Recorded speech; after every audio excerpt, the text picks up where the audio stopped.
Hélène Yekawe, dans le discours d'ouverture du séminaire, le président parle de construire l'école calédonienne de demain. Concrètement, qu'est-ce que ça veut dire? Alors, ça signifie qu'il s'agit de faire effectivement de l'école de la République, l'école de notre pays. Il s'agit de s'adapter, je dirais, aux réalités calédoniennes, tout en ne renonçant pas, je dirais, aux valeurs et aux avancées de l'école de la République. C'est-à-dire une école qui a une certaine autonomie dans ses buts et ses valeurs?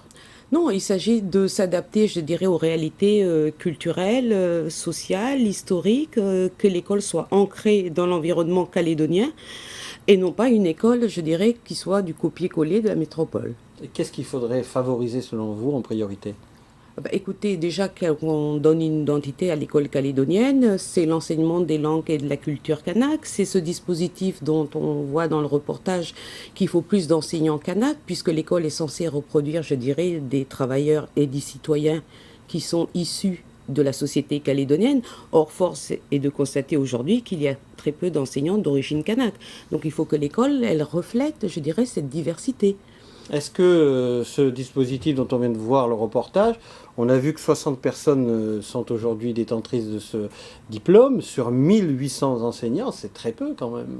Tout à fait, je dirais que c'est quasi inexistant, mais en même temps, on constate qu'il n'y a jamais eu de volonté politique jusqu'à présent, malgré, je dirais, des dispositifs comme Cadre Avenir ou le dispositif d'accompagnement des maîtres auxiliaires, d'où ce dispositif, effectivement, qui a été mis en place par Madame Danielle Gouaner et qui, effectivement, donne des résultats. Donc, je dirais que c'est très peu, en tout cas, très peu, mais en même temps, c'est un pas, je dirais, qui est important puisque aujourd'hui, il y a 60 enseignants kanak sur 1800, un chef d'établissement, mais si on ne commence pas un jour, on ne va jamais y arriver.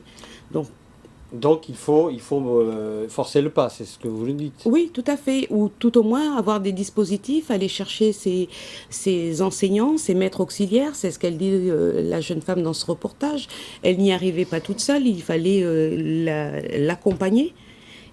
Et accompagner, effectivement, favorise une réussite au CAPES. Et vous sentez qu'il y a un volontarisme chez les jeunes de vouloir prendre en main cet avenir, que vous leur tendez, cette main finalement, pour eux-mêmes? Oui, quand on va les chercher, quand on les accompagne, les résultats sont là. Depuis 5 ans, il y a à peu près, ça a doublé, comme elle l'a dit, Madame Danielle Gouaner, on est passé d'une vingtaine à une soixantaine. Donc oui, les jeunes ont de la volonté. Est-ce qu'il y a des dispositifs qu'il faut booster, j'ai envie de dire, entre guillemets, par rapport à l'illettrisme qui ne baisse pas en Calédonie, la parentalité défaillante, le taux d'échec scolaire qui est là? Je dirais que c'est une situation qui est comparable à celle de la métropole, hein. Ce que dit le rapport de la Chambre territoriale des comptes, qu'est-ce qu'elle dit? Ce rapport-là dit que sur un plan quantitatif, il y a eu des avancées, il y a une augmentation, je dirais, des bacheliers, il y a une augmentation des BTS. D'ailleurs, je rappelle qu'il y a 2 lycées qui vont être construits, celui du Mont d'Or et de Pointe-Boute. Mais que sur un plan qualitatif, le système est peu performant.